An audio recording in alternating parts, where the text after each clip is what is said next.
and all their families.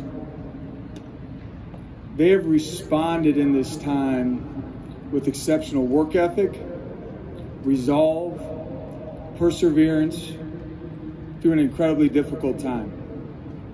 In all my one-on-one meetings, time with our players during workouts, it has been absolutely inspiring. It is an honor to be here representing Northwestern University, our football program, and most importantly, our players back in Evanston preparing to have a successful season this fall. I never could have imagined, nor did I desire, to become a head coach under these types of circumstances. That said, I'm honored to lead this group moving forward. With a dad from Ohio, born in the north suburbs of Chicago, and moving to Wisconsin in elementary school, my childhood was filled with Big Ten football. Watching Northwestern games with Dad, many Saturdays in Camp Randall, rooting on the Badgers. It was part of my life. It was part of my memories with my dad. And we won't acknowledge who my dad roots for. We've had a very clear understanding that he'll be rooting for the Cats moving forward. But there was a great deal of appreciation built up for what Big Ten football is. The ultimate student-athlete experience. Top-notch academics. And high-end football on Saturdays. Prioritizing the student-athlete experience. I dreamt of playing in the Big Ten. That never became a reality. But an opportunity to work in the Big Ten, coach in the Big Ten, and coach and mentor these young men is something that I don't take lightly. I vividly remember in 1995 watching Northwestern beat 9th-ranked Notre Dame. Incredible. It still sticks with me to this day. The following year, I'm sitting in the stands with a childhood friend watching Northwestern take on Wisconsin. In improbable circumstances, Ron Dane fumbles with under a minute left to go. A few plays later to find Steve Schnurr connect with Dwayne Bates on a double move in one of the most improbable Northwestern wins in Northwestern history. Again, this opportunity is a dream come true to be a part of Big Ten football. I say all this to say that when Coach Fitz offered our family the opportunity to come to Northwestern back in January, and I started work on January 16th of this year, my wife and I had to pinch ourselves. An opportunity to coordinate in the Big Ten, to work for a man like Coach Fitz, to be close to my family in Wisconsin, to be a part of the Big Ten, and the opportunity to mentor young men that value what Northwestern stands for, a world-class education competing on the biggest stage in college football. This obviously has been a very difficult time for our team, our staff, our current and former players impacted, our alumni, the university, and the broader Northwestern community. I am grateful to the Northwestern leadership and Dr. Gregg for entrusting me with leading this program moving forward. The circumstances surrounding our family's opportunity in being elevated to interim head coach were not dreamlike scenarios, but they have done one thing. They have crystallized our family's purpose. As a family, our mission, Kristen and I truly believe that football is the ultimate vehicle to have a positive impact on young men. Our number one priority moving forward will be ensuring that the student-athlete experience for the young men that we coach and mentor is just that, the ultimate student-athlete experience.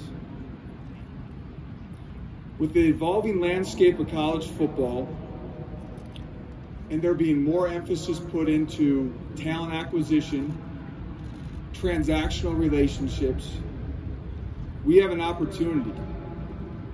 We have an opportunity to firmly commit to the values of Northwestern University, to firmly commit to what this program has been built off of, and that is the holistic development of the young men that we mentor and coach. I told our players a couple weeks ago, moving forward, it is my ultimate purpose to, number one, make sure that the 4 people back home are taken care of, and beyond that, I'm here to support and serve them moving forward. Through one-on-one meetings with the majority of our team, I have found a team that has come together, that truly loves one another, and has an incredible resolve to attack the 2023 season and write their own story about overcoming adversity. Let me be clear, this football team will be ready to go. I look forward to coming together as a team, a staff, an athletic administration, a university, an alumni base, a fan base, to fully support these student athletes as they go make us all proud moving forward. Now to talk some football. Very excited about what we have coming back on the offensive side of the ball. There's a great deal of depth at all positions. The loss of Peter Skronsky on the O-line will certainly be a big hit, but truly believe under our offensive staff, our O-line has a chance to show that depth, play with depth, and find ways to establish the run in the Big Ten. The tight end group is one of the deeper tight end groups I've been around, and that's saying a lot after coming from North Dakota State. Excited about our running back room and the return of Cam Porter. And Armand Binns, our wide receiver coach, has done a tremendous job getting this wide receiver group to a point where we feel like we can really lean on the depth in that room to utilize the passing game. The quarterback battle will be something that will be fun to see as the fall moves forward. But the addition of Ben Bryant, the return of Brendan Sullivan, and a young man from the south side of Chicago, Jack Lausch, will provide a great deal of competition in fall camp. Defensively, we look forward to, a D-line room that Coach Smith has done a great job of building through some transfers and the development of a young group with a great deal of talent, a veteran linebacker room, a ton of depth in the safety room, and an athletic corner room that's inexperienced but has a great leader in Garnett Hollis as we move forward. Special teams will continue to play a critical role in finding ways to win on Saturdays for Northwestern. At the end of the day, and one of the first things that we did as a staff in the last couple days was having an opportunity to sit down and have an honest conversation about how we're going to win football games at Northwestern this year. And it's not going to just be our defense, it won't just be our offense, it's going to require complementary football that puts us into situations to win in the fourth quarter. Again, let me be clear. Through all these one-on-one meetings, seeing our team the last 2 weeks, I firmly believe that this group has a demeanor, has a brotherhood, and has a resolve that there's reasons to be very excited about the story that they will write this fall. With that said, I'll open it up to questions. We'll start in the back, on the aisle. Coach Bradley Locker inside, and you just kind of, what were these last few weeks for you, finding out that you were the head coach of Northwestern? What does it mean to have the support of your players and being here for 6 months? It's all been very emotional, highs and lows, but to know that our family has the full support of our players means everything to Kristen and I and our staff. It's a special group of young men. In the back, to our right or to our left? Hi David, Kaylin Kaler with The Athletic. The most recent lawsuit filed by a former Northwestern player said that associate head coach Matt McPherson witnessed the naked pulps. It also said 2 assistant coaches were ran. It also said strength and conditioning coaches organized the belly flop contest where the punishment was to get ran. It detailed an incident with Jay Hooten and McPherson, another incident with him. These guys are on your staff. Are you looking into any of the involvement that coaches on your staff may have had in the hazing allegations? I won't speak to current allegations.